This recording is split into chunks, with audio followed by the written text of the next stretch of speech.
Your career, you've always been drawn to stories that center around a group of people who've been wronged by a larger entity. What ultimately led you to the exploration of cryptocurrency and inspired you to co-write Cold Wallet?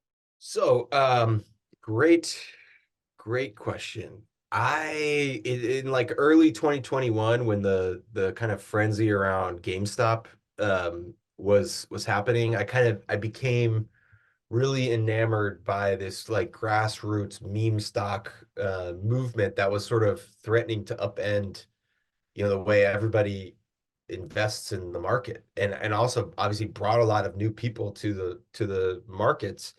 Um, but there was this kind of like collective daydream about Mhm. everyday people were changing the financial system, and maybe for once we're going to be like sticking it to the man. But of course we were wrong, and it was a kind of wave of get rich quick schemes and endless barrage of digital currencies, and one just you could be kind of like the big guys. And I started to wonder, was this more like a collective gambling addiction that everybody was starting to have?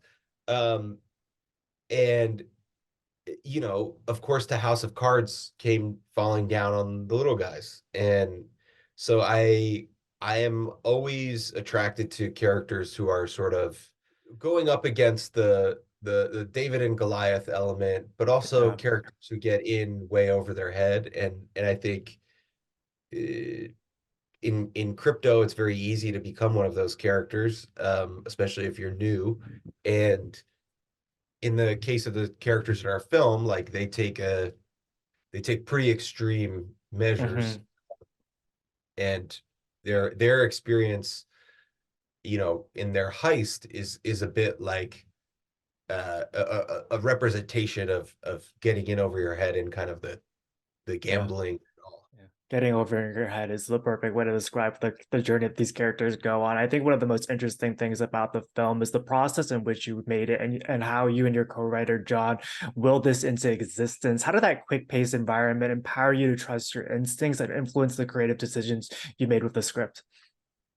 Yeah, it's a great thing to focus on, which is, so John Hybe wrote the screenplay, and I developed it with him, but he really took a lot of our kind of raw ideas and brought out a specificity, particularly I would say in our villain. Um, that was something that totally came out of John's psychotic, wonderful, and he he his shaping that character um really gave something for our sort of this trio to kind of like bounce against. And the way we were kind of thinking of it was like Charles Hagel is kind of like, he is the physical embodiment of capitalism. Like he is, Hmm. you know, capitalism will lure you in and make you feel like you're part of the club, only to sort of like turn on you and try to hunt you down. And I think we had a lot of fun with how we were going to take that through the story. But a ton of credit to John. I mean, he's a totally amazing screenwriter. Cold Wallet is making its world premiere at South by Southwest. It's already been gotten the stamp of approval from Steven Soderbergh. How did that partnership come to fruition? Yeah, it's kind of a pinch me moment for me, because about like 15 years ago, I was kind of waiting in line to meet him after an event in Washington, D.C. that he was Mm. speaking at, and I didn't get a chance. He kind of, okay, bye, that's it, and he left. And I ended up meeting a really good friend of mine in waiting in line. Um, but to have somebody who's such a master, and who not only is kind of a master in filmmaking, but he's a master of the heist genre, give us the stamp of approval, it's so it means so much to me, honestly. And he's somebody who I've really idolized for a while, and continue to idolize. And It came about through our partnership with Decentralized Pictures. So Decentralized Pictures is this company organization that is trying to sort of upend the like Web3 Film 3 space with kind of allowing audiences to get involved in kind of greenlighting projects. So Mm, they have some awards, and you first have to sort of get through the crowd, and the crowd picks finalists, and then Steven watches the finalists and picks a winner from those. So yeah, it's really all came up through Decentralized Pictures, which is like American Zoetrope. It's like their sort of digital crypto film financing project. So it's coming from like a long history of like true independent cinema, like with the Coppolas, and so it's like only natural that like in this Web3 Film 3 space that Decentralized is like making such a splash. But they've been just like a really amazing partnership. The Not the least of which is that Steven Soderbergh is involved in our film, but just sort of their inroads in the yeah. crypto world is really meaningful. That award is so well deserved. And you have such a star-studded cast at the helm of this project, and so many of them are going outside of the realm of what we've seen them do in the past, particularly Josh Brenner. Was that something that you were mindful of during that casting process? What was that process like putting together this ensemble? Yeah, I just get warm and fuzzy every time I get to talk about Josh doing a like branching out from what we've known him to be, because I think there was something in Josh that was ready for this, Yeah. that he is totally, this was kind of meant to be in his life, because he does have he has dramatic chops, but he's also like a super dry humor, sharp-witted person. And I think him taking on kind of a villain role um, was just so exciting, and I'm so proud to have worked with him in helping bring that out. Hmm. He was he was both a unlikely villain and yet the completely obvious choice by the time we were really walking onto a set to make it. Um, and he's a very smart guy, and he's a very he he could manipulate um, lesser like people who aren't as intelligent like quite easily, but yet he can also bring a vulnerability to sort of like the fear and the terror that this guy was experiencing, while also trying to put up this facade. But in the case of Tony and Josh, they come from a real comedic background, and then Melanie and Raul come from a more dramatic background, and so there was kind of a feeling of like everybody doing something that was slightly new, but was always meant to be. And I think even in the case of me, um, and John, who wrote the script, John and I started out together like years and years ago making comedy shorts. So we were like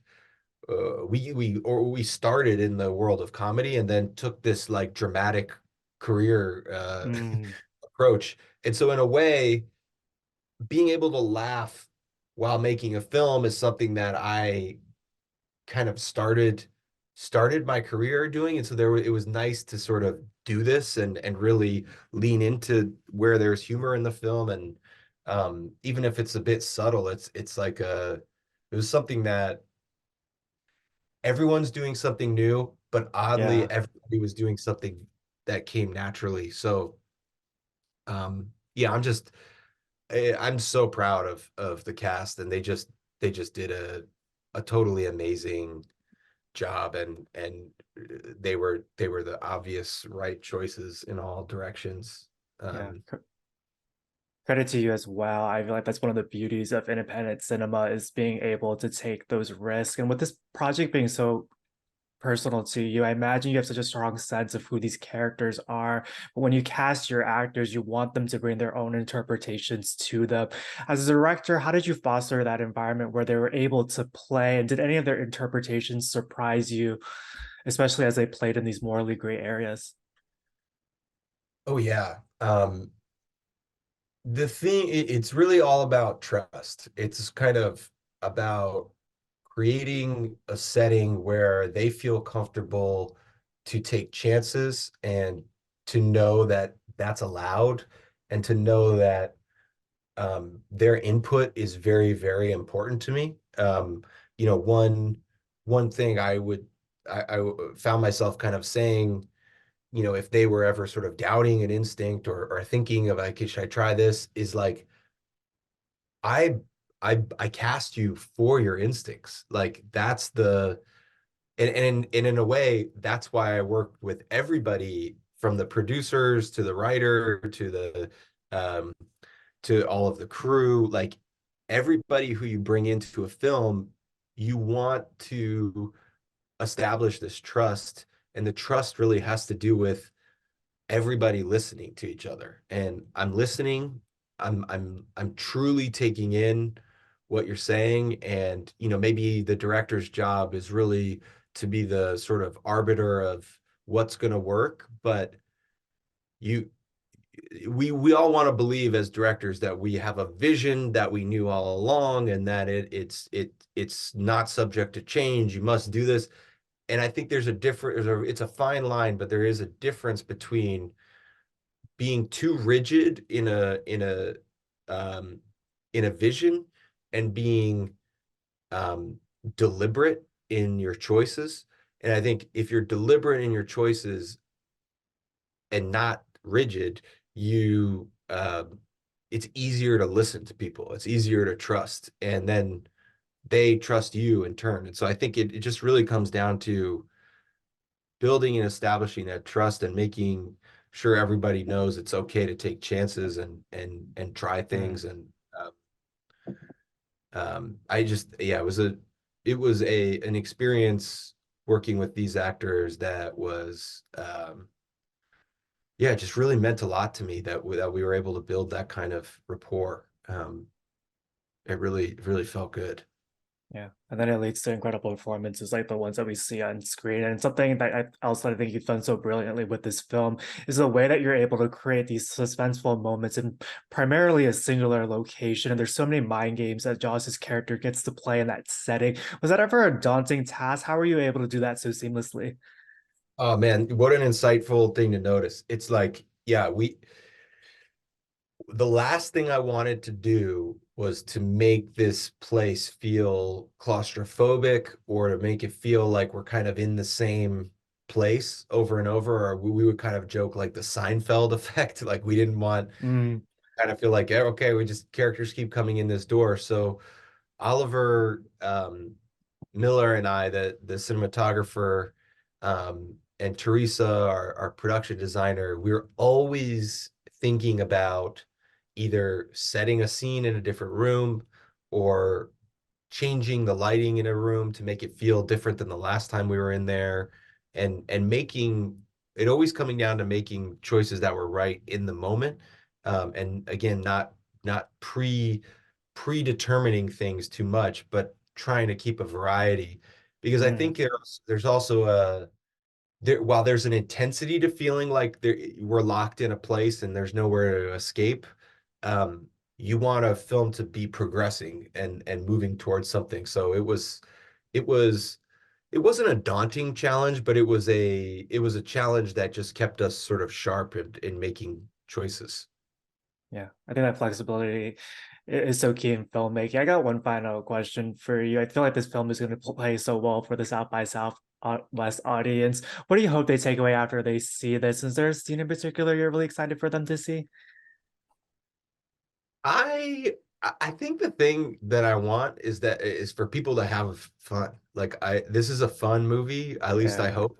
And I want them to kind of um I would want audiences to go, man, that was like a ton of fun. And it made me think about, you know, these elements of what crypto is and what our society is becoming, and that. But I think ultimately it's a movie that has a big fat beating heart, um and these characters I think really do. And um yeah, as far as a scene that I really am excited, I just love the scene when they buy guns at Walmart.